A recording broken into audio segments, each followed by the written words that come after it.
वंदीय सम्मदंसण चरितलब्धिं परुवेमो।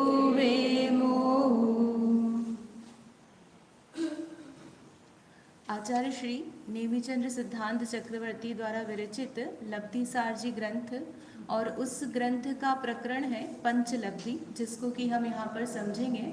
आप लोगों को यदि ऐसा लग रहा हो कि बहुत टेढ़ा हो रहा है तो आप लोग थोड़े से इधर शिफ्ट हो जाइए। थोड़ा यहाँ पे क्या दोनों चीज़ें स्क्रीन पे लानी थी, इसलिए साइड मतलब जगह शिफ्ट की है। आपको यदि गर्दन बहुत टेढ़ी करनी पड़े तो आप थोड़ा सा इधर शिफ्ट हो जाना।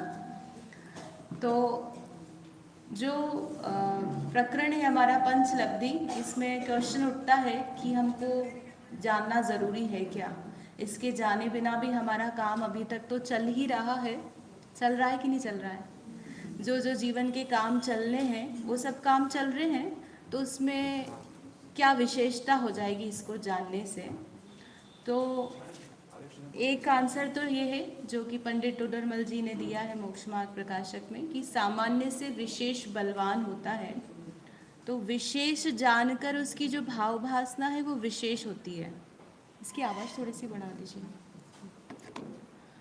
और दूसरा क्या है कि हमें प्राप्त क्या करना है? सबके अलग अलग आंसर है, लेकिन भाव एक ही है ना, सुख प्राप्त करना है। जो सुख है वो कहाँ है? मोक्ष में है। तो मोक्ष कहा कि मुझे मोक्ष प्राप्त करना है, तो वह भी ठीक है, और सुख प्राप्त करना है तो वह भी ठीक है। दोनों ही आंसर सही है। तो सबसे पहला तो क्या है कि जो सुख है वो सुख हमको डिसाइड करना पड़ेगा, सुख कैसा है, कहाँ है।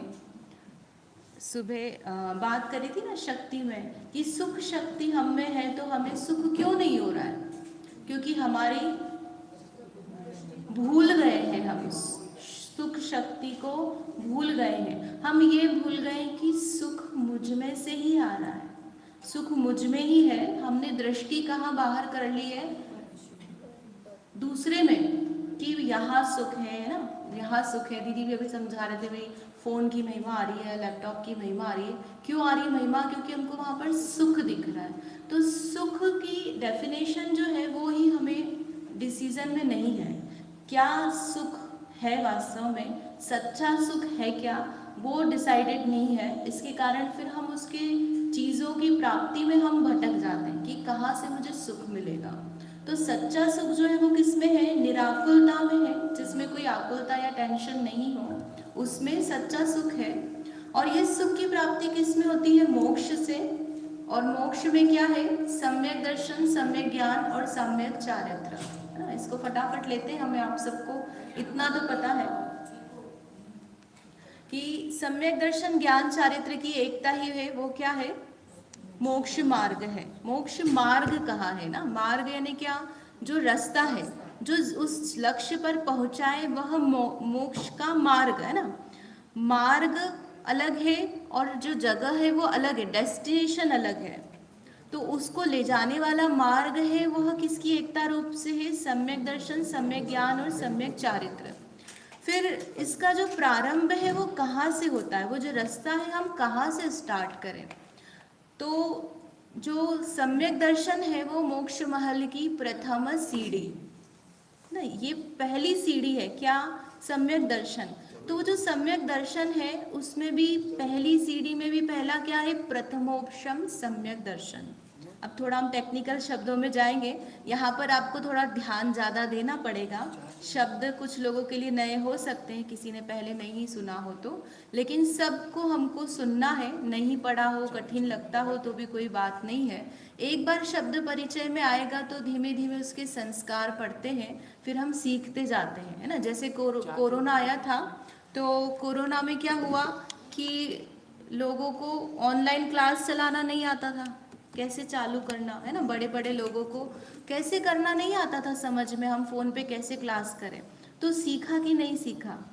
उसमें थोड़ा समय लगा, है ना। बार बार लोगों से पूछना पड़ा, कभी होती थी कभी नहीं होती थी। लेकिन अब कैसा हो गया? आ गया कि नहीं आ गया? अब तो बस खटके में सब चलाते हैं। हमको इतना नहीं आता जितना उन लोगों को आ जाता है। तो ऐसा है कि उसके हमने सीख करके उसके संस्कार कर लिए। तो इसी तरह से इन शब्दों को सुनकर सीखकर हम उसके संस्कार करेंगे, तो जब अगली बार सुनेंगे तो हमें वो विशेष समझ में आएगा, उसका भाव भाषण होगा, है ना। पहली बार जब भाव भाषण शब्द सुना होगा तो उसका भी भाषण नहीं हुआ होगा कि ये क्या भाषण बोल रहे हैं, लेकिन जैसे जैसे हमने उसको कई बार कई जगह सुना तो वो भाव भाषण का मतलब समझ में, अच्छा ये भाव भाषण होता है। तो उसी तरह से यहाँ पर क्या है, यह जो सम्यक दर्शन है, पहली बार में पहले सबसे पहले किसी जीव को यदि अनादि से मिथ्या दृष्टि है तो उसको जो मोक्ष मार्ग की शुरुआत होती है वो कहाँ से होती है, प्रथमोपशम सम्यक दर्शन से। और इसके बाद अलग अलग जो भेद है उनको आगे देखेंगे। तो जो प्रथमोपशम सम्यक दर्शन है वो कैसे प्राप्त होता है, उसकी क्या स्टेप्स होती है, वो होती है पंचलब्धि से, जो कि हम यहाँ पर समझेंगे, है ना। तो इसलिए पंचलब्धि समझेंगे तो क्या समझ में आएगा, भाई मुझे सम्यक दर्शन करना है तो उसका तरीका कैसे है, वो कैसे होगा, उसकी प्रोसेस क्या है। हम बाहर में तो समझते हैं कि मुझे क्या करना है, भाई मैं जानने वाला हूँ, ऐसा ही मुझे अपनी दृष्टि करनी है, ज्ञाता दृष्टा बनना है। लेकिन जब हम करने बैठते हैं तो वैसा हो नहीं पाता है। क्यों नहीं हो पाता है, क्योंकि हमें अनेक विकल्प चलने लग जाते हैं, और 1-2 मिनट कितनी देर हम जान पाते हैं। यद्यपि हम हमेशा ही जान रहे हैं, लेकिन जो दृष्टि से जानने का काम करना है वो नहीं कर पाते हैं। तो उसमें क्या भूल है हमारी, वो उसको हम समझकर निकाल पाएंगे कि भाई वास्तव में प्रैक्टिकल अप्रोच प्रोसेस क्या है। ठीक है। तो उसके अलावा क्या है, संवर और निर्जरा तत्व को विशेष समझने के लिए हम सम्यक दर्शन का स्वरूप क्या कहते हैं, लक्षण 7 तत्वों का श्रद्धान जो है वो क्या है, सम्यक दर्शन है। तो उसमें जीव अजीव को समझना क्यों बताते हैं, भाई जीव को समझना क्यों, क्योंकि मैं जीव हूँ तो उसे जानना जरूरी है ना। और अजीव को जानना क्यों जरूरी है, भाई भेद विज्ञान करने के लिए कि क्या मुझे नहीं चाहिए, है ना, मैं क्या नहीं हूँ, क्या मेरा स्वरूप नहीं है, तो उसके लिए अजीव जानना जरूरी है।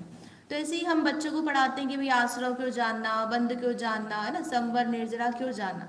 तो ये जानते हैं, हम बार बार पढ़ते भी हैं, है ना। समय सार जी ग्रंथ है, प्रवचन सार है, अनेक जो ग्रंथ हैं वो सब क्या बता रहे हैं, सातत्य बता रहे हैं।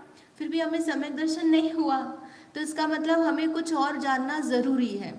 तो सभी चीजें जानकर उसमें थोड़ा थोड़ा थोड़ा करके हमारा हर जगह से श्रद्धान दृढ़ होता जाता है। तो इसी तरह यहाँ पर यह जानकर कि कैसे संवर और निर्जरा, संवर मतलब क्या, शुद्ध भावों की उत्पत्ति, और उसी समय कर्मों का एक देश आना रुकना, वो संवर है ना। और निर्जरा यानी क्या, शुद्ध भावों की वृद्धि और कर्मों का एक देश खिरना। तो वो वास्तव में खिरना मतलब कैसे होता है और आना रुकना मतलब कैसे होता है, वो हम यहाँ पर विशेष समझेंगे। जो संवर बोलते ना, नाव में हमने क्या लगा दिया, डॉट लगा दिया, छेद बंद कर दिया, तो क्या हो गया, कर्मों का आना रुक गया। तो कैसे कर्मों का आना रुक रहा है। फिर हम हमेशा ये बोलते हैं कि भाई जो कर्म है वो कैसे है, बलवान है, भाई मेरे कर्म का उदय है तो हम ऐसा नहीं कर पाते हैं, हमें समझ में नहीं आता है, हम याद नहीं कर पाते हैं, हमारे पाप का उदय चल रहा है। बार बार हमारे जीवन में कई प्रकरण ऐसे आते हैं जब हम कर्मों को बलवान बनाते हैं। तो यहाँ पर इसमें दृष्टि में एकदम देखकर ऐसा समझ में आएगा कि कर्म कैसे भागते हैं, कैसे उनमें उथल पुथल हो जाती है, कैसे उन वो जो है वो कमजोर पड़ जाते हैं और जीव मुख्य हो जाता है, जीव बलवान होता है, वो यहाँ पर हम देखेंगे। समझ में आया, ठीक है। तो क्यों समझना, भाई मोक्ष का स्वरूप अच्छे से समझने के लिए कैसे हम प्रथमोपशम सम्यक दर्शन प्राप्त कर सकते हैं, उसकी विधि क्या है, इसके लिए पंचलब्धि जानना जरूरी है। आप बोलोगे भाई जो भी आएगा व्यक्ति वो अपना टॉपिक का यही बताएगा, भाई क्यों जानना जरूरी है। वास्तव में तो सभी चीजें जानना जरूरी है ना। जिनवाणी में जो भी अब बचा है, जो हम जान पा रहे हैं, वो सब प्रयोजन भूत ही है, कुछ भी अप्रयोजन भूत नहीं है। और एक चीज भी जानोगे तो भी आप उससे जानकर निर्णय कर सकते हो। एक सिद्धांत भी यदि आप आद्योपांत लगाते हो उसको हर तरह से हर जगह में, तो भी आपको सम्यक दर्शन हो सकता है, उसमें कोई बाधा नहीं है। सामान्य से भी हो सकता है, विशेष से भी हो सकता है। ये अपने ऊपर डिपेंड करता है कि हमने किस तरह से उसको लिया है। आपको प्रश्न आए, यानी प्रश्न यानी आप पूछना चाहते हो तो आप पूछ सकते हो, है ना। लेक्चर मतलब क्लास है, ये अपने समझने के लिए हम ले रहे हैं, तो इसलिए मुझे मतलब क्या है, मैं तो पढ़ाती जाऊंगी, लेकिन आपको समझ में नहीं आएगा तो वो आगे निकल जाएगा। तो आप पूछना तो इससे, ताकि अन्य लोगों का भी खुलासा हो सकता है अगर आपको समझ में नहीं आए तो। ठीक है, अब इसके बाद में है दर्शन, ज्ञान और चारित्र, है ना। सम्यक दर्शन, सम्यक ज्ञान और सम्यक चारित्र, ये 3 शब्द आए, तो इनका आत्मा से कैसे क्या संबंध है या क्या रूप है, इसको एक सामान्य में देखकर हम आगे चलते हैं। दर्शन मतलब क्या होता है, देखने वाला नहीं, जो हम देव दर्शन करते हैं वो नहीं, कौन सा, श्रद्धान। श्रद्धान यानी क्या, भरोसा, बिलीफ, ट्रस्ट, है ना, हम क्या मानते हैं वह श्रद्धान गुण का कार्य है। और जो जानना है वो किसका कार्य है, ज्ञान गुण का। फिर चारित्र की बात आती है, तो चारित्र में सभी कंफ्यूज हो जाते हैं। श्रद्धा और ज्ञान तो हमको बराबर समझ में आता है, चारित्र को कई बार हम क्या मानते हैं, 11 प्रतिमा है, महाव्रत है, वो चारित्र है, या फिर आत्मलीनता है वो चारित्र है ना, स्थिरता है वो चारित्र है। तो क्या माने हम, कोई बोलता है भाई बाहर में व्रत आदि कर रहे हैं, ध्यान करने बैठे हैं, तो वो चारित्र है। भाई चारित्र एक गुण है, किसका काम है, आत्मा का गुण है, और उसका कार्य है वीतरागता रूप परिणमन होना। वीतरागता समझ में आता है, वीत गया है राग जिसके, हम सामान्य से ऐसा कहते हैं, या जिसके राग द्वेष नहीं है। तो राग चला गया, इसका मतलब उसके पहले की जो सारी कषाएं हैं, क्रोध, मान, माया, लोभ ना, ये सब चली गई है, तब एंड में राग जाता है। तो राग गया, इसके मतलब कुछ भी नहीं बचा है। तो वीतरागता जो है वो स्वभाव गुण है और वही चारित्र है। अब वो वीतरागता कैसे होती है, स्वरूप स्थिरता से होती है। स्वरूप स्थिरता यानी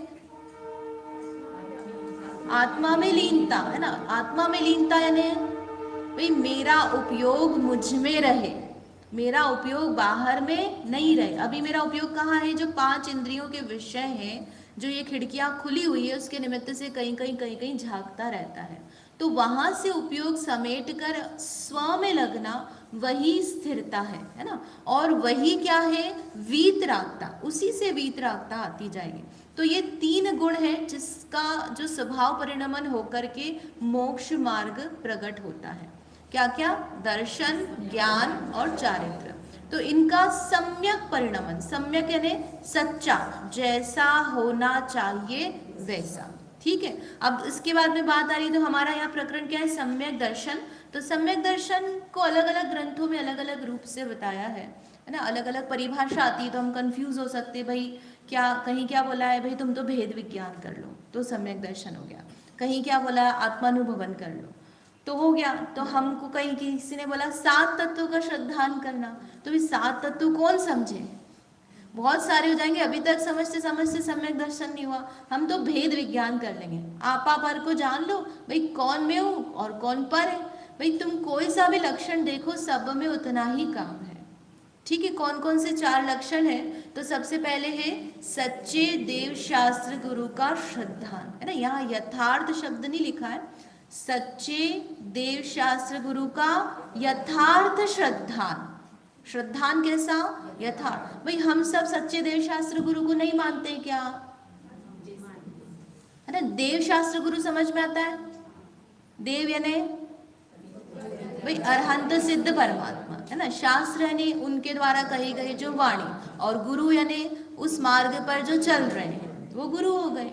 तो जो देव शास्त्र गुरु है वह सच्चे होना चाहिए पहले तो, है ना, निर्दोष होना चाहिए जिनको हम मान रहे हैं, और उनको मानने पर भी जो हम उनका स्वरूप जिस तरह से मानना चाहिए वो भी वैसा ही मानना। ठीक है, जो जानदि अरहंतम दवत्त गुणत्त पज्जयते, है ना। भाई देव शास्त्र गुरु को जान रहे हो तो उसको भी यथार्थ जानना, विशेषण लगाना यथार्थ। तो पहला लक्षण क्या हुआ, सच्चे देव शास्त्र गुरु का सच्चा श्रद्धान। दूसरा हुआ 7 तत्वों का यथार्थ श्रद्धान। 7 तत्व कौन से, तो जीव, अजीव, आश्रव, बंध, संवर, निर्जरा, मोक्ष। तो हमको जब भी हम बोलते हैं, हम बच्चों से भी परिभाषा पूछते हैं, भैया आश्रव मतलब क्या, है ना, क्या आश्रव का मतलब, सबके मुंह से क्या निकलता है, कर्मों का आना। संवर यानी कर्मों का आना, रुक जाना। भाई हम कौन है, कौन हूं मैं, तो मेरे में कौन सी परिभाषा घटित होगी, रागादि भावों की उत्पत्ति होना, वो आश्रव, वो मेरा आश्रव। भाई हमारे प्रयोजन की परिभाषा हम याद नहीं रखते, और किसकी याद रखते? जो कर्मों की, जिसमें हमको कुछ कर ही नहीं सकते। करना कहाँ है? अपने में करना। आप अपनी परिभाषा याद रखो ना, कि आश्रव, मेरा आश्रव क्या है, मेरा बंध क्या है, मेरा संवर, मेरा निर्जरा क्या है। तो आपको वो काम याद रहेगा कि मुझे क्या करना है। हम क्या याद करते हैं? कर्मों का आना, कर्मों का रुकना। तो फिर हम बैठे रहते हैं, ठीक है कर्मों का आना रुकेगा तब क्या होगा? संवर हो। भाई मेरे शुद्ध भावों की उत्पत्ति मेरा संवर है ना, तो वो कैसे हो? तो मुझ में क्या करना है मुझे समझ में आएगा। ठीक है, तो सात तत्व जब भी आप समझते हो तो इस दृष्टि से उसको क्या करना, मेरा प्रयोजन वाली परिभाषा कौन सी है। जब भी हम बोले तो कौन सी परिभाषा पहले निकलनी चाहिए? जीव वाली, वो वाली। अब वो आपको बचपन से कैसे संस्कार है, भाई हमने तो याद करी, दोनों याद करी है, लेकिन संस्कार वही वाले बोलने के। जैसे हनुमान जी बोलते से कौन से याद आते हैं? वो मुंह फूले और पूछ वाले। तो अब इस संस्कार को मिटाना है तो क्या करना पड़ेगा? नहीं, संस्कार कैसे मिटेंगे? घोट घोट के मिटेंगे। थोड़ी देर बैठकर, जैसे आप नमोकार मंत्र की माला जपते हो ना, वैसे संवर की परिभाषा जपो। मेरी कौन सी है भाई? शुद्ध भावों की उत्पत्ति होना, भाव संवर। बार बार बोलोगे तो आपको याद रहेगा कि मुझ में क्या काम करना है। ठीक। फिर तीसरा है स्व पर का श्रद्धान। स्व यानी मैं कौन हूं, मुझे छोड़कर बाकी सारी चीजें जो है वो पर, उसका श्रद्धान किया, सातत्व का श्रद्धान किया, एक ही बात है। ठीक। चौथा है स्वानुभव। स्वानुभव यानी वास्तव में मेरा जो स्वरूप है उसका अनुभव किए बिना सम्यक दर्शन हो सकता है क्या? और जिस समय ये अनुभव हुआ तो ये बाकी के तीन लक्षण अपने आप घटित हो जाएंगे। होंगे कि नहीं होंगे? है ना? ठीक है, समझ में आया? चार लक्षण कौन कौन से हैं? पहला, दूसरा, तीसरा, चौथा। बढ़िया। आपको क्या, मैं बोलती हूँ ना, आपको बोलते जाना। बच्चों को पढ़ाने की आदत है ना, तो बच्चे कैसे होते हैं? बोलते हैं साथ में। तो अभी क्या टाइम भी थोड़ा हो गया, कभी नींद भी आ जाए तो नींद नहीं आएगी। ठीक है, तो अब सम्यक के कितने प्रकार हैं? 3 प्रकार का सम्यक दर्शन होता है। शायोपशमिक, औपशमिक और शायिक। कौन कौन सा? शायोपशमिक, औपशमिक और शायिक। अब ये कैसे बनते हैं? तो एक कर्म प्रकृति है दर्शन मोनी, उसी का शायोपशम होता है तो शायोपशमिक सम्यक दर्शन होता है। उसी का उपशम होता है तो औपशमिक सम्यक दर्शन, और उसी का क्षय होता है तो शायिक सम्यक दर्शन होता है। अब यहाँ पर हमको जिससे प्रयोजन है वो कौन सा वाला है? ये जो बीच वाला है ना,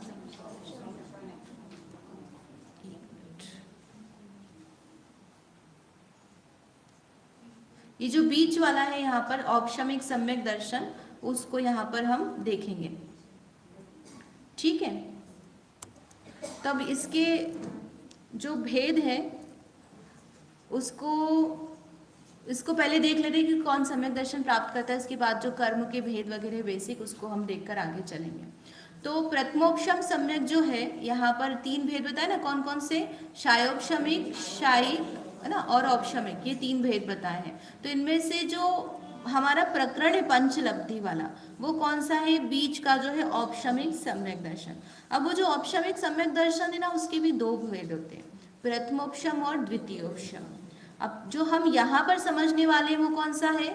प्रथमोपशम। तो वो जो प्रथमोपशम सम्यक्त्व कौन प्राप्त कर सकता है, इसको हम देख करके चलते हैं कि भैया हम उस कैटेगरी में आते हैं कि नहीं आते, हम प्राप्त कर भी सकते हैं कि नहीं, इसके लिए कुछ विशेष योग्यता है क्या। तो सबसे पहले क्या बोला? चारों गतियों में उत्पन्न होने वाला अनादि या सादी मिथ्या दृष्टि जीव। विशेषता क्या है भाई? सम्यक दर्शन कौन प्राप्त करेगा? जो मिथ्या दृष्टि है वही तो सम्यक दृष्टि बनेगा ना। सम्यक दृष्टि तो ऑलरेडी सम्यक दृष्टि है, तो मिथ्या दृष्टि जीव है वो क्या कर सकता है? सम्यक दर्शन को प्राप्त कर सकता है। कौन सा? सादी और अनादि। सादी मतलब और अनादि मतलब क्या? अनादि यानी जिसने अभी तक कभी भी सम्यक दर्शन प्राप्त नहीं किया है, और सादी यानी जिसने पहले सम्यक दर्शन प्राप्त कर लिया और छूट गया। ठीक है, ऐसे 2 टाइप के जीव हैं जो कि सम्यक दर्शन को प्राप्त करने के लिए आगे बढ़ते हैं। फिर कौन सी गति में क्या विशेषता है? तो तिर्यंच में संगी पंचेंद्रीय तिर्यंच, और मनुष्य में पर्याप्त गर्भज जीव। गर्भज जीव समझ में आता है? गर्भज यानी गर्भ से जो उत्पन्न होते हैं, तो गर्भज क्यों बोल रहे विशेष रूप से कि जो सम्मूर्छन भी होते हैं, सम्मूर्छन यानी जो वातावरण से परमाणुओं को ग्रहण करके उत्पन्न हो जाते हैं, गर्भज यानी रज वीर्य से जिनकी उत्पत्ति होती है, और सम्मूर्छन यानी वातावरण से ही बिना माता पिता की उनकी उत्पत्ति हो जाती है। तो मनुष्य तिर्यंच दोनों ही सम्मूर्छन भी होते हैं और गर्भज भी होते हैं। तो जो पर्याप्त गर्भज जीव है वह प्रथमोपशम सम्यक दर्शन प्राप्त कर सकता है। शायोपशमिक तो जो तिर्यंच है सम्मूर्छन वो भी प्राप्त कर सकता है, लेकिन प्रथमोपशम की जब बात की जा रही है तो वहां पर गर्भज होना कंपलसरी है। फिर चारों गतियों का विशुद्ध मिथ्या दृष्टि जीव है ना, ये विशेषता बहुत अच्छी है कि यहाँ पर क्या बोल रहे हैं कि मनुष्य तिर्यंच तो प्राप्त कर ही सकते हैं, देव नारकी भी प्राप्त कर सकते। मतलब सोचो, देव भी प्राप्त कर रहा है और नारकी भी कैसे विषम परिस्थितियों में प्राप्त कर रहा है, तो हम क्यों नहीं सम्यक दर्शन प्राप्त कर सकते ना। सम्यक दर्शन को कई बार इतना कठिन बना दिया जाता है कि हमें लगता है हमें तो प्राप्त होगा ही नहीं, लेकिन आप देखो इतने सारे जो अवेलेबिलिटी है चीज़ों की वो हमें बहुत सरलता से हुई है। और कितना बोलते हुए असंख्यात जीव जो है पूरे लोक में, चारों गति में असंख्यात जीव सम्यक दृष्टि हो सकते हैं। तो मनुष्य तो संख्यात ही है, तो उसमें हमारे होने की प्रोबेबिलिटी होती है कि नहीं होती। और उसमें भी जो कौन कर पाएगा, भाई जो जैन है सामान्य से जन धर्म के शरण में है वो ही प्राप्त कर पाएंगे ना, तो हम क्यों नहीं प्राप्त कर सकते। भाई वो जो कर रहा है सम्यक दर्शन उसने क्या विशेष ज्ञान कर लिया, हम तो विशेष ज्ञान ही कर रहे हैं ना, बचपन से समझ रहे हैं, पढ़ रहे हैं। तो हम थोड़ा पुरुषार्थ करेंगे तो डेफिनेटली होगा। मतलब हम जो कर रहे हैं वो बराबर है, लेकिन उसमें थोड़ा और हमको दम मारने की जरूरत है, तो हमको बिल्कुल होगा। ऐसा आप क्या करो, विश्वास मानकर चलना, ठीक है। तो विशुद्ध मिथ्या दृष्टि ये विशेषण है। विशुद्ध मतलब क्या, भाई पाप में लगा हुआ जीव जो है वो सम्यक दर्शन प्राप्त नहीं कर सकता। विशुद्ध परिणाम में धर्मानुराग रूप से लगा हुआ जो जीव है वो सम्यक दर्शन प्राप्त कर सकता है। फिर शयोपशम लब्धि के प्रति प्रथम समय से प्रति समय अनंत गुणी की विशुद्धि की वृद्धि करने वाला है ना, ये इसको अभी हम समझेंगे, जो 5 लब्धि है उसमें आएगा, तब उसमें हम देखेंगे। फिर साकार अर्थात ज्ञानोपयोगी, ज्ञानोपयोगी समझ में आता है, उपयोग समझ में आता है। उपयोग यानी क्या, उपयोग पता है बस हमको कार्य बोलते हैं ना, ज्ञान दर्शन का व्यापार या कार्य, बेसिकली ज्ञान गुण है और उसका जो कार्य है वो जो पर्याय है उसको हम उपयोग से बताते हैं। जो उसकी जानन क्रिया चल रही है उसको हम क्या बोलते हैं, उपयोग, है ना। तो उसका जो उपयोग चलना है, जो कंसंट्रेशन है वो क्या होना चाहिए, ज्ञान वाला होना चाहिए, ज्ञानोपयोग होना चाहिए, ठीक है, दर्शनोपयोग नहीं। फिर भव्य, भव्य तो आता है समझ में ना, भव्य ने कौन, भाई जिसको सम्यक दर्शन ज्ञान चारित्र प्रकट करने की योग्यता है। फिर कैसा है, शुभ लेश्या वाला। शुभ लेश्या यानी 6 लेश्या होती है, कृष्ण, नील, कपोत, पीत, पद्म, शुक्ल। तो 3 गति में तो आप घटा सकते हो शुभ लेश्या। फिर नरक गति में क्या होगा, तो वहाँ एक्सेप्शन है कि वहाँ अशुभ लेश्या वाले को भी हो सकता है, लेकिन हम अशुभ लेश्या में रह के सम्यक दर्शन नहीं प्राप्त कर सकते, क्योंकि हमें परिवर्तमान लेश्याएं पाई जाती ना, तो डेफिनेटली हम थोड़ा भी धर्म का परिणाम करेंगे तो हमारी लेश्या कैसी हो जाएगी, शुभ होगी। तो जब हम सम्यक दर्शन प्राप्त कर रहे हैं तो हमारी लेश्या कैसी होगी, शुभ लेश्या। फिर जागृत, भाई जागृत बहुत बड़ा विशेषण है। जागृत व्यक्ति जो जागेगा सो पाएगा, है ना, जो सोएगा सो खोएगा। तो इसलिए जो जागने वाला है उसको सम्यक दर्शन हो पाएगा। समझ में आए, ये लक्षण सरल है ना। हाँ पूछिए। ये तिर्यंच गति में संज्ञी पंचेंद्रिय स्पेसिफाई किया और मनुष्य गति में पर्याप्त। तिर्यंच गति में क्या 1 2 3 4 5 इंद्रिय पाए जाते हैं और असंगी भी पाया जाता है। मतलब ये सारे जो भेद है वो तिर्यंच गति में ही होते।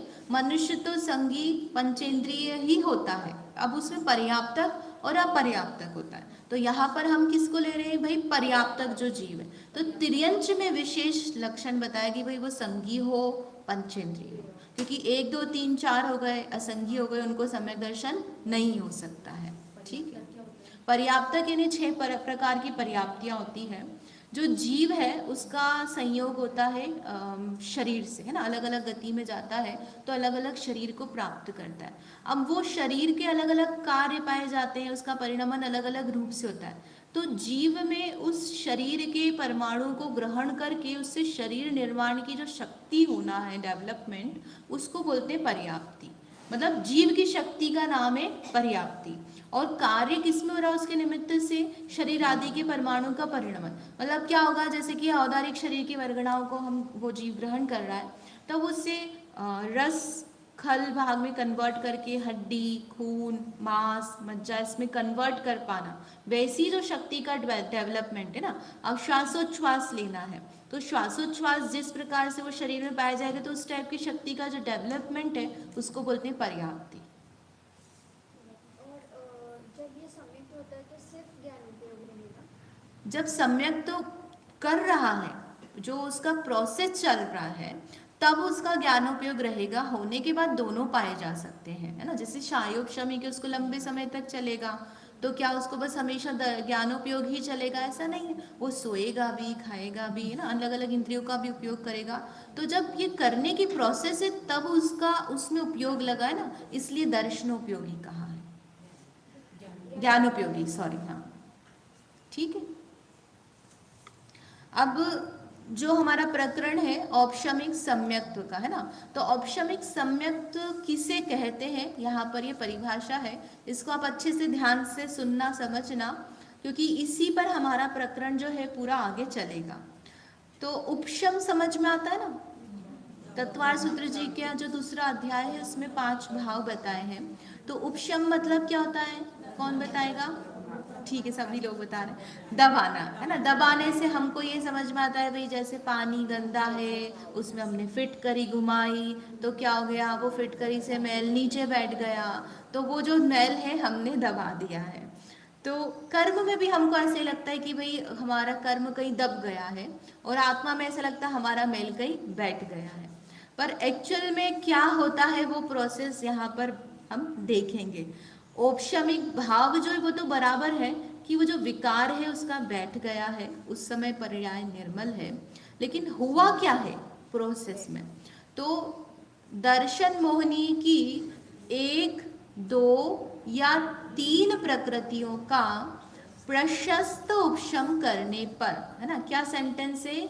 दर्शन मोहनी की 1, 2 या 3 प्रकृतियों का प्रशस्त उपशम, है ना। 2 शब्द आएंगे, प्रशस्त और अप्रशस्त, दोनों को हम समझते हैं। फिर दूसरा और क्या काम करेगा? अनंतानुबंधी की 4 प्रकृतियों का अप्रशस्त उपशम होने पर, जो होने वाला जीव का सम्यक्त्व का परिणाम है श्रद्धान गुण का, उसको क्या कहते हैं? औपशमिक सम्यक्त्व कहते हैं। फिर से, है ना, क्या है, अभी तो हम लाइन ही पढ़ेंगे। दर्शन मोहनी की 1, 2 या 3 प्रकृतियों का प्रशस्त उपशम, है ना, और अनंतानुबंधी 4 का अप्रशस्त उपशम। ठीक है, ये दोनों में यहाँ पर अलग अलग उपशम की नाम बताया है। अब यहाँ पर क्या क्या नाम आ रहे हैं? दर्शन मोहनी, अनंतानुबंधी। तो एक बार हम कर्म का चार्ट देखकर आगे उसको हम समझेंगे डिटेल में। तो 8 कर्म होते हैं बेसिकली, है ना। कौन कौन से? ज्ञानावरण, दर्शनावरण, मोहनीय, अंतराय, आयु, नाम, गोत्र और वेदनी, ऐसे 8 कर्म हैं। इनमें से 4 कर्म घातिया है और 4 कर्म अघातिया है। घातिया मतलब जो जीव के स्वाभाविक गुणों का घात करे, और अघातिया ने स्वभाव गुण का घात डायरेक्टली नहीं करता, है ना, इनडायरेक्टली। जैसे हम अपने शरीर का काला रंग देखकर दुखी होते रहते हैं, मोटापा देखकर दुखी होते रहते हैं, सफ़ेद बाल देखकर दुखी होते रहते हैं, तो हमारा मतलब बहुत मेजॉरिटी टाइम शरीर के पीछे जाता है। तो वो ऐसा नहीं, स्वभाव गुण से भी ज़्यादा घात करने वाले हो जाते हैं कई बार तो हमारे लिए, लेकिन फिर भी वो जो डायरेक्टली जैसे स्वभाव, ज्ञान, दर्शन इत्यादि का घात हो रहा है, ऐसे इनसे घात नहीं होता, इसलिए क्या कह रहे हैं इनको? अघातिया। तो जो हमें प्रयोजन है यहाँ पे वो कौन सा कर्म है? तीसरे नंबर का मोहनीय कर्म ना। मोहनीय कर्म की 2 भेद है। कौन कौन सा? दर्शन मोहनी और चारित्र मोहनी।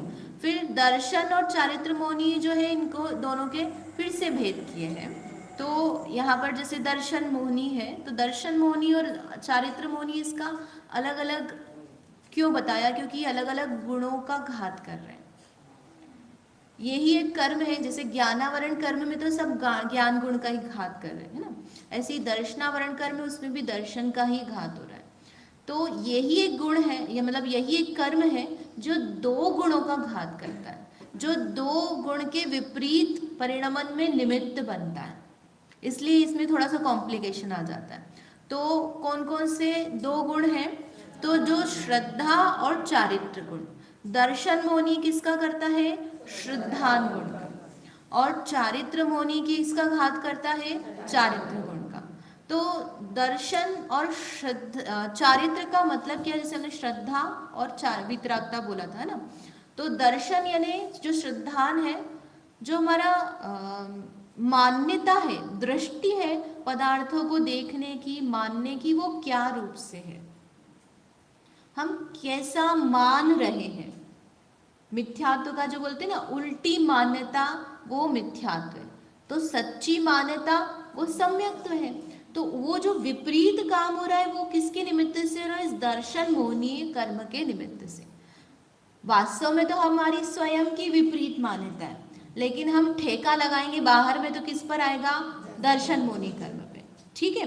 और जो हमें क्रोध, मान, माया, लोभ, हास्य, रति, ये सब भाव हो रहे हैं, तो ये किस गुण का कार्य है? चारित्र गुण का। और इस चारित्र गुण का घात करने में कौन निमित्त है? चारित्र मोहनीय कर्म। समझ में आया? दो कर्म कौन कौन से? दर्शन मोहनी और चारित्र। अब जो गुणस्थान में हम नाम लेते हैं, तो जो 14 गुणस्थान है, उसमें हम क्या बोलते हैं? मोह और योग की तारतम्य रूप हीनादिक अवस्था जो है, वो क्या है? गुणस्थान। तो उसमें हम श्रद्धान को बोलते हैं ना। तो पहले से 4 गुणस्थान जो है, ये दर्शन मोहनी का जो स्वभाव विभाव परिणमन है, उसके निमित्त से बनते। बेसिकली श्रद्धा गुण का जो टेम्परेचर है, उसको कैसे मेजर करना, वो शुरू के 4 गुण स्थानों में। और बाद के 5वें से लेकर 12वें गुण स्थान जो है, वो सब चारित्र मोहनी, यानी जो चारित्र गुण है उसका कैसा स्वभाव परिणमन हो रहा है, उसके अकॉर्डिंग बाद के गुण स्थान डिफाइन करते हैं।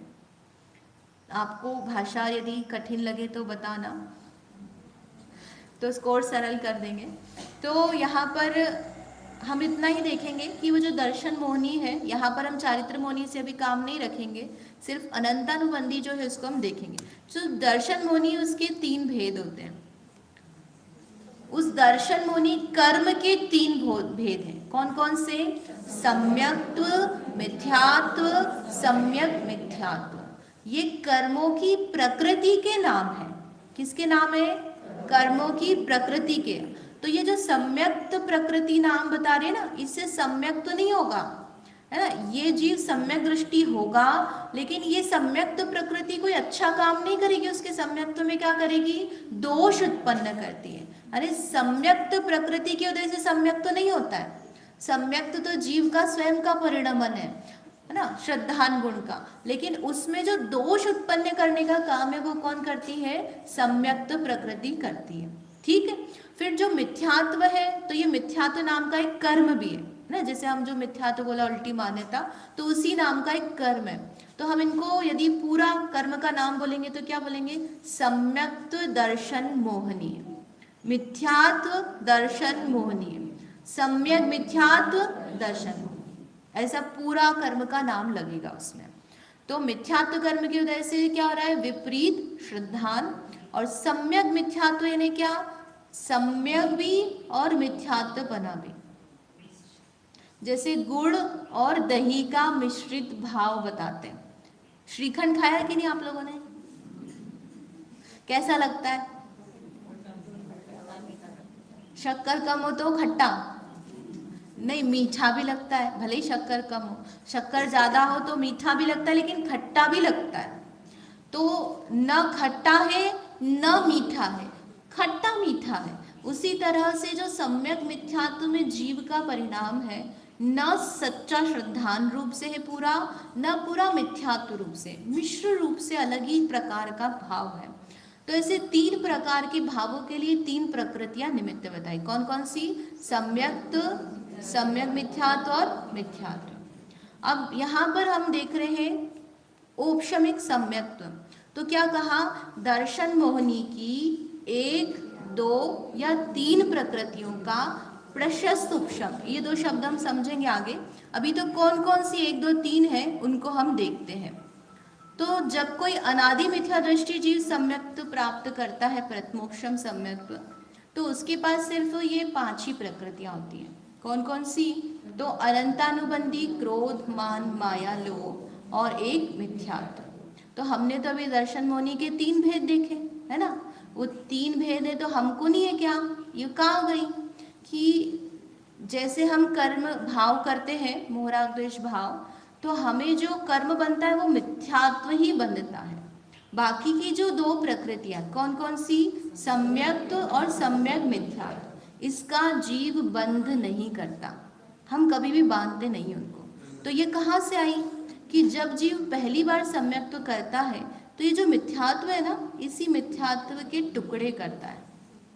ठीक है, बहुत सारे लोगों ने सुने होंगे कि जैसे मूंग है, उस मूंग को हम चक्की में दलते हैं तो उसकी थोड़ी चूरी निकलती है, आधे मूंग निकलते हैं और खड़े मूंग भी निकल जाते हैं। तो उसी तरह से जब जीव सम्यक्त्व करता है तो उस मिथ्यात्व के जो द्रव्य है उसके 3 भाग होते हैं। तो उसमें से किसी का द्रव्य का भाव यानी अनुभाग जो है वो कैसा होता है? सम्यक्त्व रूप, और किसी का सम्यक मिथ्यात्व रूप होता है। तो जब जीव ने कभी भी सम्यक दर्शन नहीं किया है तो उसके पास सिर्फ और सिर्फ मिथ्यात्व प्रकृति रहती है। तो जब वो पहली बार सम्यक्त्व करेगा, औपशमिक सम्यक्त्व, तो वो कितनी प्रकृतियों में काम करेगा? 5 प्रकृतियों में काम करेगा। कौन कौन सी हो गई? अनंतानुबंधी 4 और एक मिथ्यात्व। ठीक, और यदि किसी ने पहले सम्यक दर्शन किया है तो उसका नाम क्या हो गया? सादी मिथ्या दृष्टि। तो उसके पास ये 5 प्रकृतियां हो सकती है ना, या फिर मिथ्यात्व और सम्यक मिथ्यात्व ये हो, और अनंतानुबंधी के साथ में पूरी 3 प्रकृतियां। अब ये अलग अलग कैसे हो गया? एक लाइन में आपको एक्सप्लेनेशन देकर फिर हम बाद में इसको डिटेल में समझेंगे, क्योंकि आपको टेंशन हो जाएगा कि अरे ये तो बहुत ही डिफिकल्ट क्लास चल रही है, रात को तो सभी गायब हो जाएंगे। नहीं होंगे? ठीक है। तो क्या है कि जैसे हमने कहा मिथ्यात्व के 3 टुकड़े किए उसने, जीव ने पहली बार सम्यक्त्व किया तो उसके पास ये तीनों प्रकृति आ गई। अब वो तो तीनों प्रकृति आ गई तो वो जो जैसे ही जीव सम्यक्त्व से मिथ्यात्व में आता है तो जो दोनों प्रकृति हैं, सम्यक और सम्यक मिथ्यात्व, उसका कन्वर्जन होना शुरू हो जाता है। क्या होता है? कन्वर्जन यानी संक्रमण। जो सम्यक मिथ्यात्व का द्रव्य और सम्यक्त्व का द्रव्य है वो मिथ्यात्व में कन्वर्ट होने लग जाता है। कब? जब जीव मिथ्यात्व में आता है। मतलब जब तक सम्यक्त्व में रहेगा तब तक उसके वो द्रव्य में कुछ नहीं होगा, लेकिन जैसे ही मिथ्यात्व में आए तो वो वाली प्रकृतियों का द्रव्य जीव का मिथ्यात्व में कन्वर्ट होने लग जाता है। तो कुछ समय बाद क्या होता है कि वो जो सम्यक्त्व प्रकृति उसका पूरा द्रव्य कन्वर्ट हो गया। अब ऐसा जीव जिसका पूरा सम्यक्त्व प्रकृति का द्रव्य मिथ्यात्व में कन्वर्ट हो गया तो उसके पास कितनी प्रकृतियां बची? मिथ्यात्व और सम्यक मिथ्यात्व बची। अब वो प्रथमोपशम सम्यक्त्व करने जा रहा है तो फिर वो कितनी प्रकृतियों को दबाएगा अपने श्रद्धान को निर्मल करने के लिए? भाई अनंतानुबंधी 4 तो करना ही है ना। अब उसके पास दर्शन मोहिनी की 2 बची हैं। कौन कौन सी? सम्यक मिथ्यात्व और मिथ्यात्व। तो कितनी प्रकृतियों का उपशम करेगा? 6 का।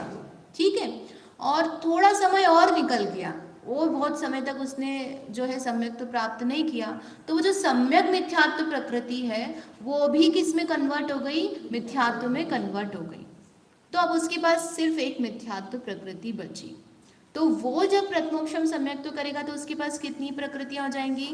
5। अनंतानुबंधी की 4 और एक मिथ्यात्व की।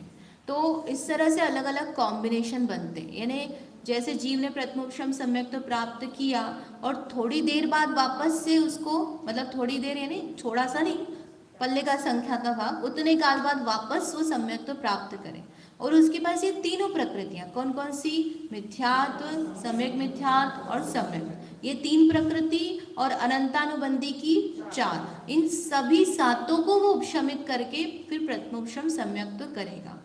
तो इस तरह से देखें तो क्या क्या कॉम्बिनेशन हो गए, 5, 6 या 7 प्रकृति, है ना। फिर से 5 प्रकृति होंगी तो कौन कौन सी, अनंतानुबंधी 4 और 1, 6 प्रकृति होगी तो कौन कौन सी,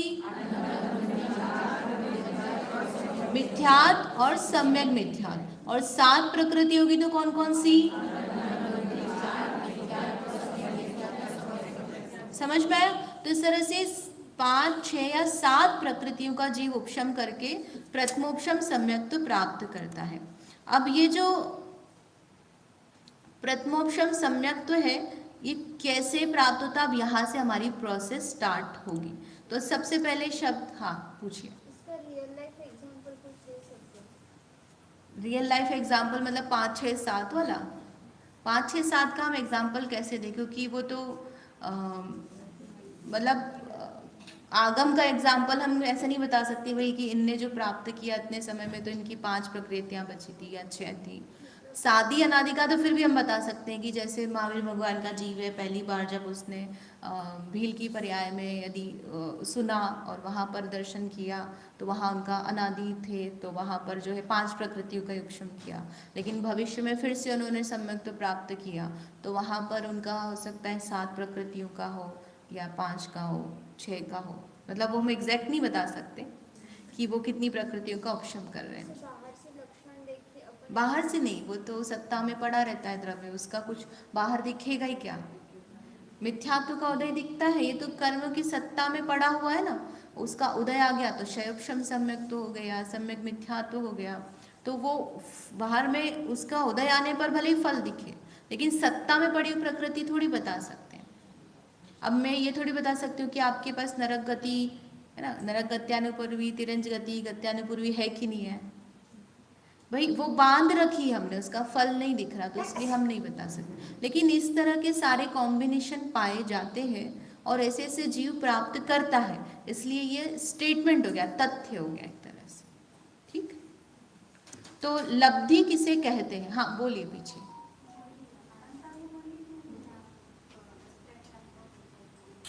अनंतानुबंधी जो है, जब भी जीव मिथ्यात्व, जो अनंतानुबंधी प्रकृति है उसको बोलते हैं द्विस्वभावी। द्विस्वभावी यानी 2 प्रकार का स्वभाव है, वह चारित्र को भी घातती है और मिथ्यात्व को भी घातती है, सॉरी दर्शन को भी घातती है।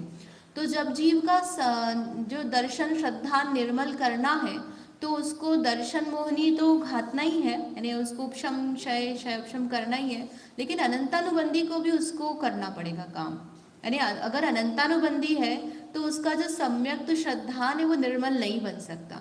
तो इसलिए यदि जीव को श्रद्धान सम्यक करना है तो अनंतानुबंधी 4 है ना, क्रोधमान माया लोभ, और उसके साथ में जो दर्शन मोहनी की 3 प्रकृतियां हैं इन सबको हटाना पड़ेगा, ठीक है। और अप्रत्याख्यान प्रत्याख्यान का श्रद्धान गुण से संबंध नहीं है, वो किसका घात कर रही है, चारित्र का, वो हमारी वीतरागता को घात कर रही है।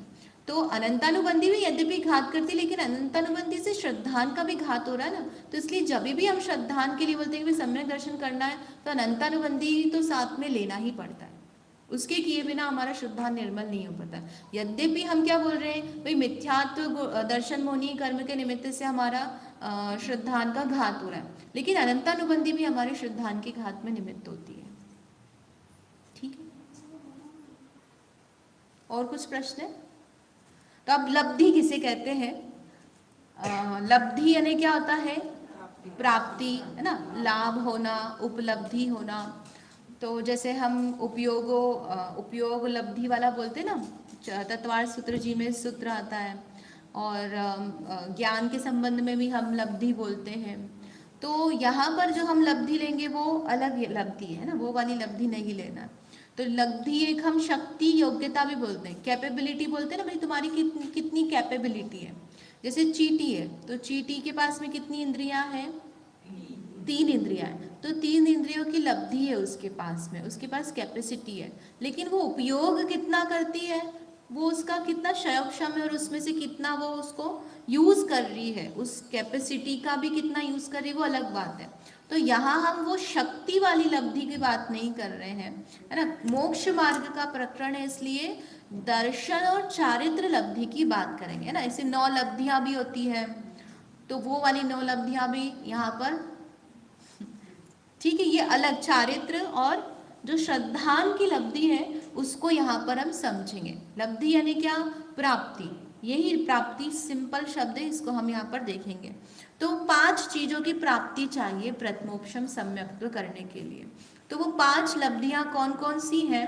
तो क्षयोक्षम लब्धि, है ना, विशुद्धि लब्धि, देशना लब्धि, प्रायोग्य लब्धि और करण लब्धि। सब नाम बोलेंगे एक एक बार, है ना। क्षयोक्षम लब्धि,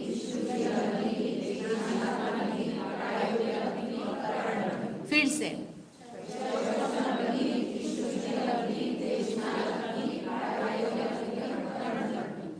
पांचवी कौन सी है? दूसरी कौन सी है? तीसरी कौन सी है? पहली, चौथी, ठीक है। अब लाइन से फिर से बोलेंगे, पहली, दूसरी, तीसरी, चौथी, पांचवी, ठीक है। ये 5 लब्धियां हैं, इनको क्रम से याद रखना। जैसे हम इंद्रियों के नाम कैसे बोलते हैं? स्पर्शन, रसना, घ्राण, चक्षु, कर्ण, ऐसा कुछ रैंडमली नाम नहीं बोलते। क्यों? क्योंकि उसका रीजन है। इसी तरह से जो 5 लब्धियां, इनका नाम भी क्रम से बोलना। क्यों? क्योंकि होती ही सीक्वेंस से, है ना। ऐसा नहीं होगा कि भाई पहले करण लब्धि हो जाए फिर प्रायोगिक लब्धि हो, भाई ऐसे ही क्रम से होगी। हम सम्यक दर्शन प्राप्त करने की प्रोसेस देख रहे हैं ना, तो उसमें कैसे कैसे क्या क्या पहले क्या होगा, वो उसकी प्रोसेस है। तो ये इस तरह से होंगी, समझ में आया? अब ये इनमें से जो शुरू की 4 लब्धि है, कौन कौन सी? क्षयक्षम, विशुद्धि, देशना और प्रायोग। तो ये किस किस को होती है? तो भव्य और अभव्य दोनों को हो जाती है। अभव्य यानी क्या? जो सम्यक दर्शन प्राप्त नहीं करेगा लेकिन फिर भी उसको हो जाती है 4 लब्धियां। और जो 5वीं करण लब्धि है वो तो सिर्फ और सिर्फ भव्य को ही होती है। तो आप बोलोगे भैया हमको नहीं हो रही है तो हम अभव्य हो गए, ऐसा नहीं है, है ना। आप तो मतलब आप संख्या पढ़ो यदि उसमें, तो ये पता चलेगा कि भव्य जो अभव्य है तो बहुत कम है, मतलब समुद्र में बूंद के समान। तो इतने सारे मनुष्य है ना, पूरे आप निकाल लोगे 2.5 द्वीप के लिए, तो उसमें तो थोड़े बहुत होंगे अभव्य जीव, मतलब गिनती के। तो उसमें से आपकी प्रोबेबिलिटी तो नहीं ही है, ये मान के चलो कि मैं अभव्य नहीं हूँ, मैं भव्य ही हूँ, ठीक है। तो जो 5वीं लब्धि है वहाँ से जो है डिफ्रेंशिएशन शुरू हो जाता है कि यहाँ से जो है भव्य ही आगे जाएगा, अभव्य आगे नहीं जा पाएगा। अभी जो 5 लब्धियाँ, इनका हम एक शॉर्ट में स्वरूप देखकर फिर एक एक लब्धि जो है उनको हम समझेंगे। तो जो क्षयोक्षम लब्धि है, क्षयोक्षम समझ में आता है? क्षयोक्षम बहुत सुना है हमने सभी ने नाम, और क्षयोक्षम को हम ज्ञान के लिए बहुत यूज़ करते हैं कि मेरे ज्ञान का क्षयोक्षम कम है या इस बच्चे का ज्ञान का क्षयोक्षम बहुत ज़्यादा है। तो भाव हमको समझ में आता है क्षयोक्षम मतलब क्या, कि उसको ज्ञान का उघाड़ कितना है ना, ऐसा हम भाव लगाते हैं। तो यहाँ पर जो क्षयोक्षम है, टेक्निकल जो परिभाषा है उसी से लेकर के यहाँ पर बनाया है। तो जो क्षयोक्षम है उसका हम आगे देखेंगे डिटेल में। तो बेसिकली यहाँ पर जो विशुद्धि है, अनुभाग है, उससे रिलेट किया है क्षयोक्षम से, कि जो संगी पंचेंद्रिय जीव है, जैसे हमने क्या बोला, किसको सम्यक दर्शन होगा? जो संगी पंचेंद्रिय। अब संगी पंचेंद्रिय होकर के भी उसके जो ज्ञान का उघाड़ है, अन्य गुण है, उसमें जो अनुभाग है हर समय कैसा होना? कर्म का अनुभाग अनंत गुणाहीन होना, यानी उसकी सब चीजें बढ़ना, विशुद्धि बढ़ना। तो विशुद्धि तो आगे विशुद्धि लब्धि में बढ़ेगी, लेकिन प्रोसेस उसकी यहीं से शुरू हो जाती है। उसको भाव आ रहे हैं ना वो करने का, उसको कुछ आगे बढ़ने की जो स्टार्टिंग प्रोसेस है वो यहाँ से शुरू होती है। तो एक लक्षण बस इतना बोला है, कर्मों का अनंत गुणाहीन होकर उदय में आना। क्योंकि ये जरूरी नहीं है कि जो सम्यक दर्शन प्राप्ति की प्रोसेस करने वाला जीव है वही करे, क्योंकि वो आगे नहीं जाए, छोड़ दे, आगे की स्टेप नहीं करे।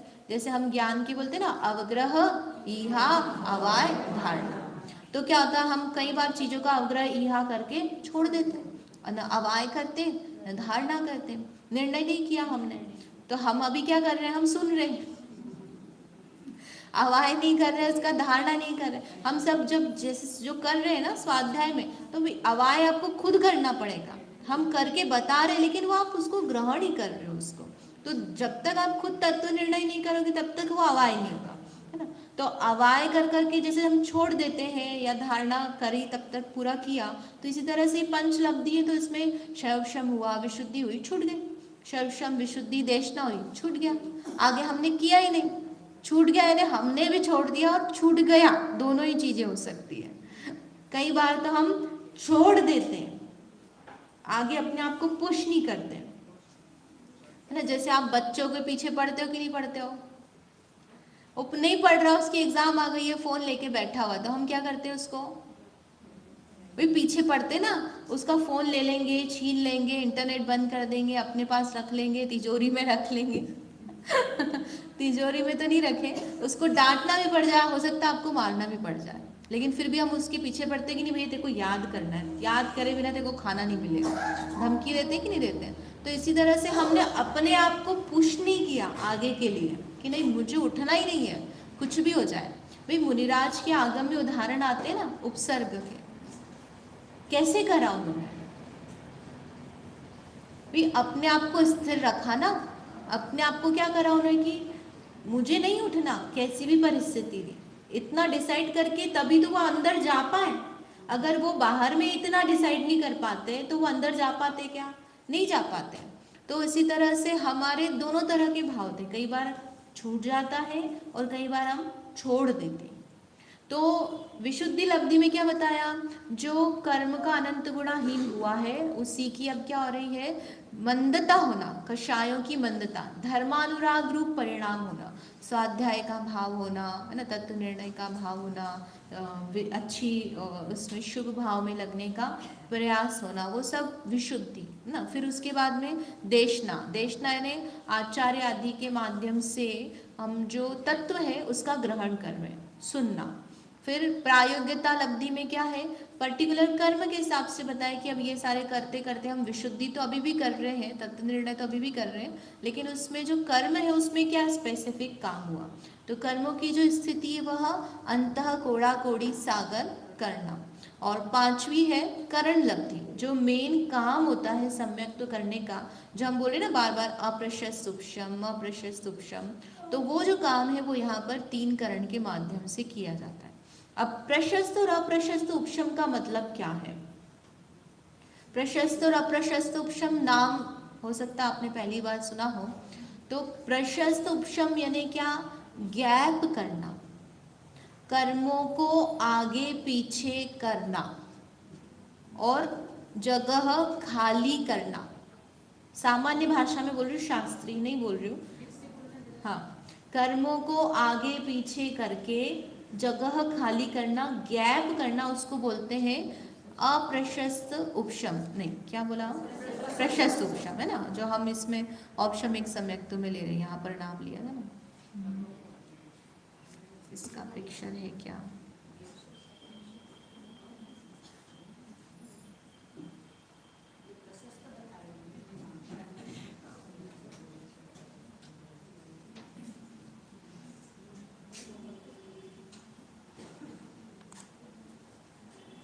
देखो इसमें पिक्चर में दिख रहा है, ठीक है। तो इसमें जो स्थिति है, कर्मों की स्थिति को हम बताते हैं खड़े ट्रायंगल से, और अनुभाग को बताएंगे आड़े ट्रायंगल से। ट्रायंगल समझ में आ रहा है, जो त्रिकोण रचना बनाई है, तो उसमें नीचे एक समय की स्थिति, 2, 3 समय में जो उदय होने वाले कर्म है, इसको हम नीचे से लेकर ऊपर तक बता रहे हैं। तो ट्रायंगल से क्यों बताया है, क्योंकि जब अभी जो हमको उदय में आएंगे परमाणु निषेक, वो ज़्यादा आएंगे, उससे अगले समय में उससे थोड़े कम आएंगे, उससे कम कम, इस तरह से जो सत्ता में पड़े हुए हैं उसके अकॉर्डिंग यदि हम रचना बनाएं तो स्थिति को खड़े ट्रायंगल से दिखाया जाता है। और अनुभाग जो है उसको बताया जाएगा आड़े ट्रायंगल से, है ना, उसको हम अनुभाग को बाद में देखेंगे। तो जो उपशम में किया जा रहा है कार्य, जो उपशम बता रहे हैं हम, दर्शन मोनी की 3 प्रकृतियों का, उसमें क्या करते हैं, जैसे अंतर्मूर्त के लिए औपशमिक सम्यक तो होना है, तो मिथ्यात्व का उदय नहीं चाहिए हमको। अब वो मिथ्यात्व तो है हमारे पास, है ना, सत्ता में पड़ा है, तो क्या करते हैं, जैसे कि घर में मेहमान आने वाले हैं, है ना, कोई पंडित जी को हमने भोजन करने के लिए बुलाया, तो क्या करते हैं कि भाई जो बच्चे हैं उनको हम पहले खिला देते हैं। छोटे छोटे बच्चे हैं, परेशान करेंगे, पंडित जी के सामने आएंगे ना, बोलेंगे भूख लग रही, ये दे दो वो दे दो, तो क्या करते हैं, चलो तुम आके पहले बैठ जाओ, उनको खिला देते हैं। और जो घर के बड़े होते हैं उनको क्या करते हैं, भाई पंडित जी भोजन कर ले, उसके बाद आप करना, है ना, और उनको हम थोड़ा ठंड मतलब नींबू पानी वगैरह दे के बिठा देते हैं कि भाई तुम शांति रखो, उदीर्णा नहीं हो जाए तुम्हारी। तो हमने क्या करा भाई, 1 घंटा पंडित जी के भोजन के लिए खाली कर लिया, करा कि नहीं करा। तो ऐसे ही जो कर्म है उनको हमने आगे पीछे किया, हमने किया मतलब हमने ऐसे परिणाम किए जिससे वो स्वयं आगे पीछे हो गए। ठीक है, तो अब वो जो काम किया है उसको हम यहाँ पर नाम दे रहे हैं, जो हमने औपशमिक सम्यक में कहा था।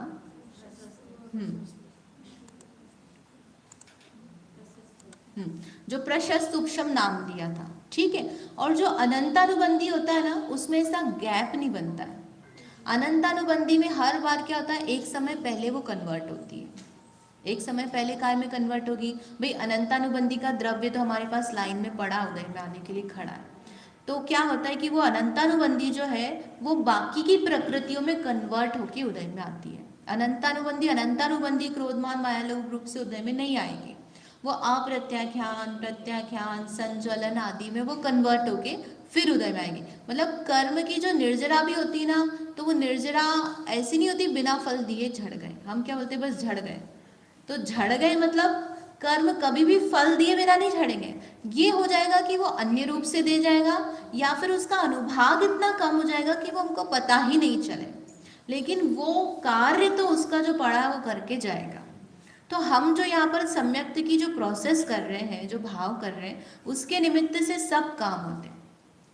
तो यहाँ पर दर्शन मोहनी में तो क्या कर रहे हैं, हम गैप बना रहे हैं, है ना। और जो अनंतानुबंधी है, उस अनंतानुबंधी में गैप नहीं बनता, इसलिए उसका नाम दिया है प्रशस्त उपशम। हमेशा वो क्या होगी, कन्वर्ट होगी, एक समय पहले एक समय पहले एक समय पहले वो क्या होती जाएगी, कन्वर्ट हो करके वो फिर अन्य रूप से उदय में आएगी। तो अनंतानुबंधी का उदय भी नहीं है और दर्शन मोहनी का उदय भी नहीं है। कब, जब औपशमिक सम्यक्त हुआ है तो फिर निर्मल परिणाम होगा ही होगा। ठीक है, जो उछाले की बात कर रहे थे हम, दीदी ने बताया था कि कैसी निर्मल परिणति में उछलती है, फिर वो औपशमिक, शायिक, शायोपशमिक रूप भाव से आती है, तो औपशमिक सम्यक्त होगा तो औपशमिक भाव रूप से आएंगे वो।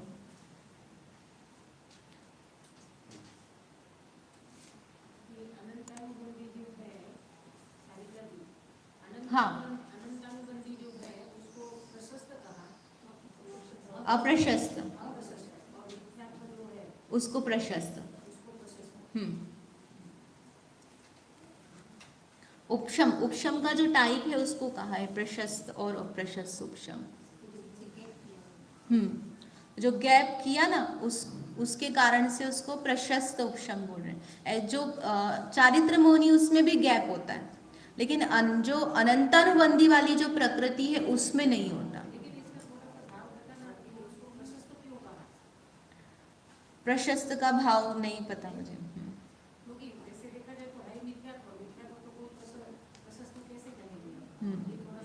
नहीं, वो प्रशस्त शुभ वाला वैसा नहीं प्रशस्त है, इसका नाम इस तरह का है, प्रशस्त और अप्रशस्त।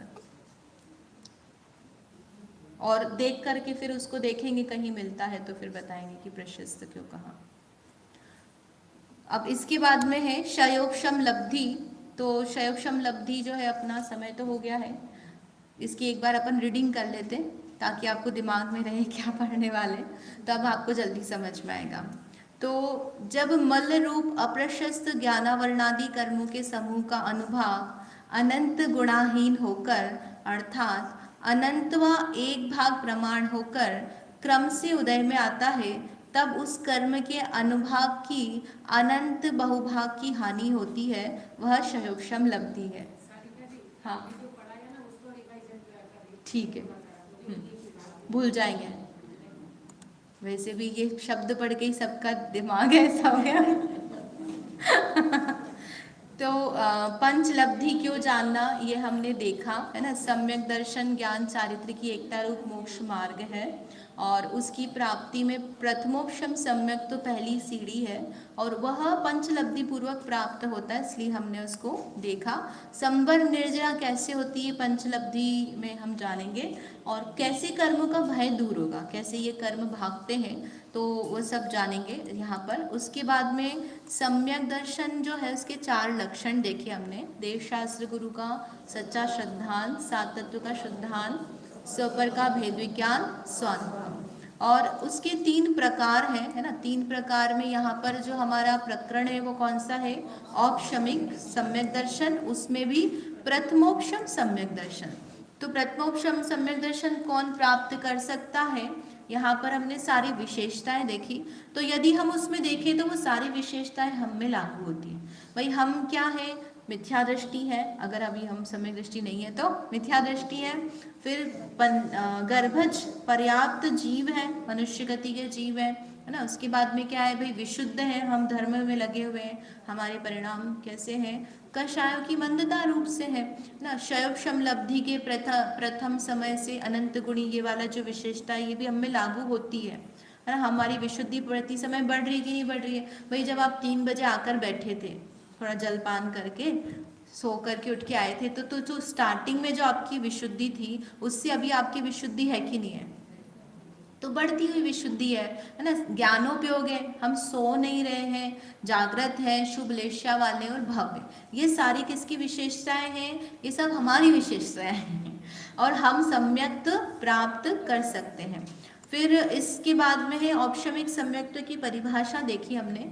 तो दर्शन मोहनी की 1, 2 या 3 प्रकृति और अनंतानुबंधी की 4 प्रकृति का उपशम करके जीव औपशमिक सम्यक्त्व प्राप्त करता है। और इसमें फिर हमने ये विशेषता देखी थी कि दर्शन मोहनी प्रकृतियाँ हैं, उसकी कौन कौन सी 3 प्रकृति है। तो मिथ्यात्व, सम्यक मिथ्यात्व और सम्यक, ये 3 प्रकृतियाँ उसकी। फिर इसके बाद में 5 लब्धियाँ कौन कौन सी है, तो शयोपशम, विशुद्धि, देशना, प्रायोगिक और करण लब्धि।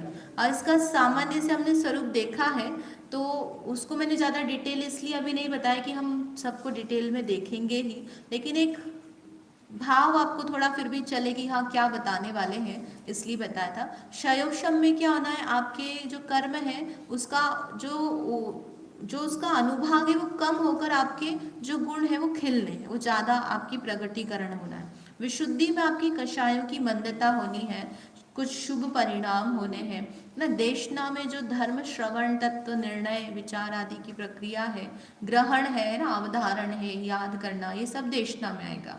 और फिर हम जो तत्व निर्णय कर रहे हैं, बैठकर चिंतन मनन कर रहे हैं, वो सब प्रायोगिक लब्धि, करण लब्धि के काम में सारे वही चलता रहेगा, उसी में आगे लीनता स्थिरता बनते हुए फिर हमको प्रथमोपशम सम्यक्त्व होता है।